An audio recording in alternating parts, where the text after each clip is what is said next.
स्वामी समर्थांचे मठ अनेक असतात, पण समाधीस्थान हे एकमेव आहे.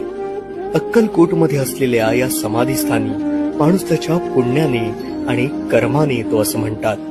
कारण स्वामीच म्हणून गेले होते की माझ्या वडाच्या पारंब्याखाली बसून भक्त जप तप करून आपापल्या गावी निघून जातील.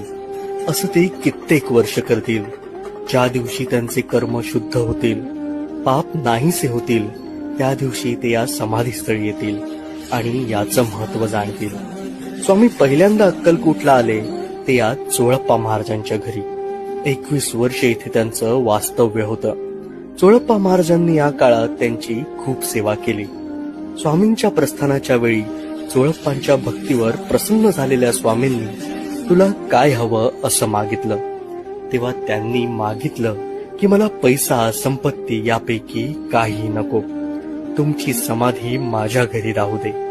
आज चोळप्पा महाराजांची 5वी पिढी ही अविरत गुरुसेवा नित्य नेमाने करते.